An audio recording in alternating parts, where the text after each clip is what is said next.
সংকল্প লওঁ যে আমি সদায় পৰিষ্কাৰ পৰিচ্ছন্ন হৈ থাকিম। আমি খোৱাৰ আগতে হাত ধুই লওঁ। আমি সদায় জাবৰ-জোথৰ ডাষ্টবিন আৰু জাবৰৰ গাঁতত পেলাম। আমি য'তে ত'তে থু নেপেলাওঁ। আমি ছাত্ৰ-ছাত্ৰীসকল দেশৰ ভৱিষ্যত নাগৰিক। আমি পিতৃ-মাতৃ জ্যেষ্ঠজন আৰু শিক্ষাগুৰুক শ্ৰদ্ধা জনাওঁ।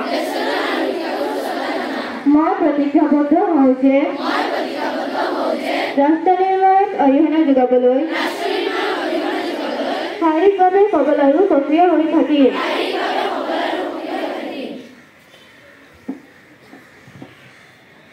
এতিয়া স্বাস্থ্য পৰীক্ষাৰ বাবে শ্ৰেণী কেপ্টেইনসকলক অনুৰোধ জনোৱা হ'ল।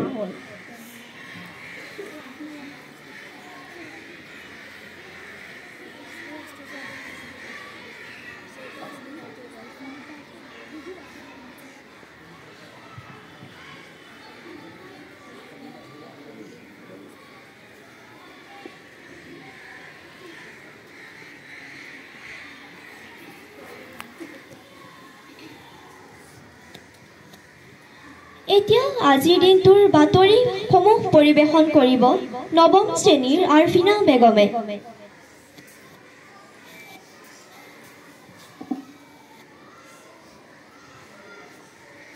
প্ৰথমে সকলোলৈ সুপ্ৰভাত। মই নৱম শ্ৰেণীৰ আৰফিনা বেগম আজিৰ অসমীয়া খবৰৰ মুখ্য বাতৰিসমূহ পঢ়িবলৈ ওলাইছোঁ। গোলাঘাটৰ বচা ভৰলুৱা গাঁৱৰ পৰা বনভোজৰ যাত্ৰী লৈ ৰাওনা হৈছিল অভিশপ্ত ঈশান। বালিজানত মুখামুখি সংঘৰ্ষৰ ট্ৰাকেৰে এটা পৰিয়ালৰে 5জন, আন এটা পৰিয়ালৰ 3জনকৈ লোকৰ কৰুণ মৃত্যু। শোক প্ৰকাশ ৰাষ্ট্ৰপতি প্ৰধানমন্ত্ৰীৰ, নিহতলৈ 2 লাখ, আহতলৈ 5,000। বনভোজক লৈ কঠোৰ নিয়ম, 12 পৰিচালনা বিধিৰে SOP আৰক্ষীৰ। লোকসভা নিৰ্বাচনৰ আগতেই কা বলবৎ হোৱাৰ ইংগিত দিলে কেন্দ্ৰই। ডিমা হাছাৰ কলেজীয়া ছাত্ৰীক স্কুটি দিব চৰকাৰে।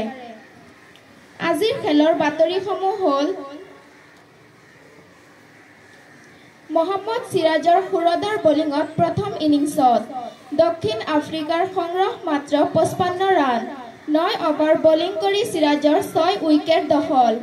দা Mangaldai club challenge trophy badminton আৰম্ভ। পাকিস্তান অষ্ট্ৰেলিয়াৰ তৃতীয় টেষ্ট, পাকিস্তানৰ সংগ্ৰহ 313 ৰান। সদৌ অসম জুনিয়ৰ ৰেংকিং টেনিছ আৰম্ভ। আজিৰ পৰা চেপনত দিবানৈশ prize money tennis ball cricket প্ৰতিযোগিতা। আজিৰ অসমীয়া খবৰৰ মুখ্য বাতৰিসমূহ ইমানেই। ধন্যবাদ।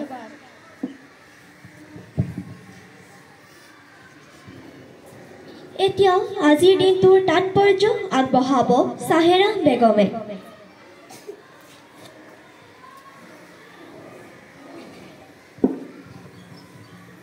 প্ৰথমে সকলোলৈ সুপ্ৰভাত। মই চাহেৰা বেগম আজিৰ দিনটোৰ তাৎপৰ্যসমূহ ক'বলৈ ওলাইছোঁ।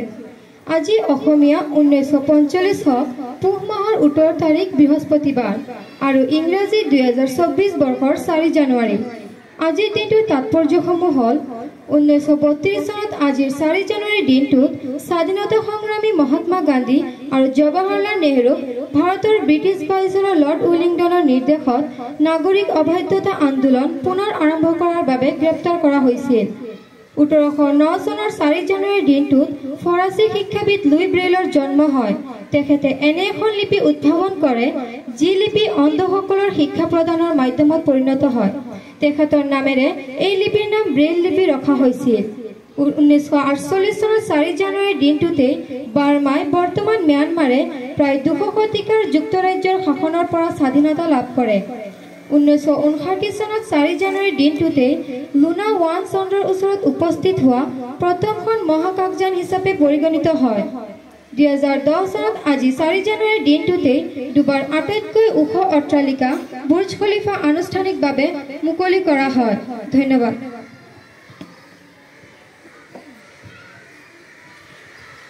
এতিয়াও কেইটামান স্বাস্থ্য সম্পৰ্কীয় বাৰ্তা আগবঢ়াব ৮ম শ্ৰেণীৰ আবিদা খাতুনে।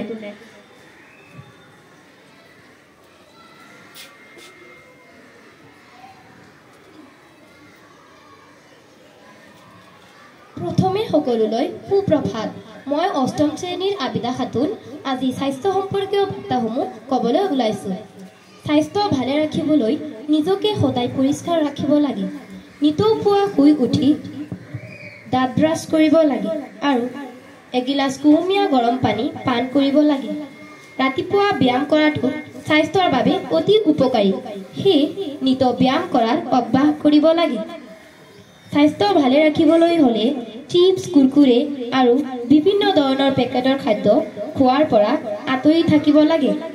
টোপনি শৰীৰৰ বাবে মহৌষধ। সেয়ে নিতৌ ৬ৰ পৰা ৭ ঘণ্টা ভালদৰে টোপনি মাৰিব লাগে। স্বাস্থ্যৰ লগত মন সুস্থ ৰাখিবলৈ দিনটোৰ স্মৰণীয় ঘটনা বা কথাবোৰ ডায়েৰীত লিখাৰ অভ্যাস কৰিব লাগে। কেতিয়াও ৰাতিপুৱাৰ আহাৰ বাদ দিব নালাগে, কাৰণ ৰাতিপুৱাৰ আহাৰ দিনটোৰ আটাইতকৈ গুৰুত্বপূৰ্ণ আহাৰ বুলি কোৱা হয়। আজি স্বাস্থ্য সম্পৰ্কীয় বাৰ্তাসমূহ ইমানেই। ধন্যবাদ। এতিয়া কেইটামান মহৎ লোকৰ বাণী আগবঢ়াব সুমায়া বেগমে।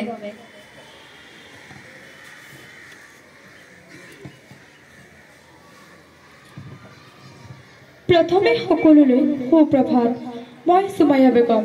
আজি কেইটামান মহৎ লোকৰ বাণী ক'বলৈ ওলাইছোঁ।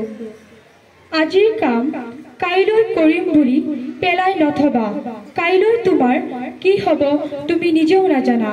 কথাষাৰ কৈছিল হজৰত মহম্মদে। বিফল হ'লে কেতিয়াও হতাশ হ'ব নালাগে, কাৰণ বিফলতাই সফলতাৰ মূল চাবিকাঠি। কথাষাৰ কৈছিল ডক্টৰ APJ আব্দুল কালামে। আন্ধাৰ যিমানে গভীৰ হ'ব, প্ৰভাত সিমানে উজ্জ্বল হ'ব। সেয়ে চাৰিওফালৰ পৰা আন্ধাৰে আৱৰি ধৰিলেও ভয় নকৰিবা, পোহৰ হ'বই। কথাষাৰ কৈছিল জ্যোতিপ্ৰসাদ আগৰৱালাই। অহিংসা কেৱল ঋষিমুনিৰ বাবেই নহয়, ই জনতাৰ কাৰণেও, কাৰণ অহিংসা মানৱীয় ধৰ্ম আৰু হিংসা হৈছে পশুৰ ধৰ্ম। কথাষাৰ কৈছিল মহাত্মা গান্ধীয়ে। শিক্ষা জাতিৰ মেৰুদণ্ড।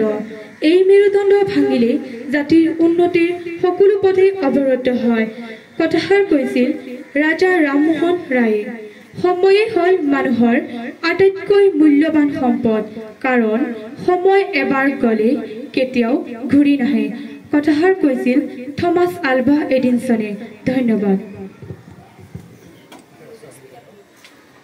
এতিয়া ভাৰতৰ ৰাষ্ট্ৰীয় সংগীতেৰে আজিৰ প্ৰাতঃ সভাৰ সমাপ্তি ঘটিব।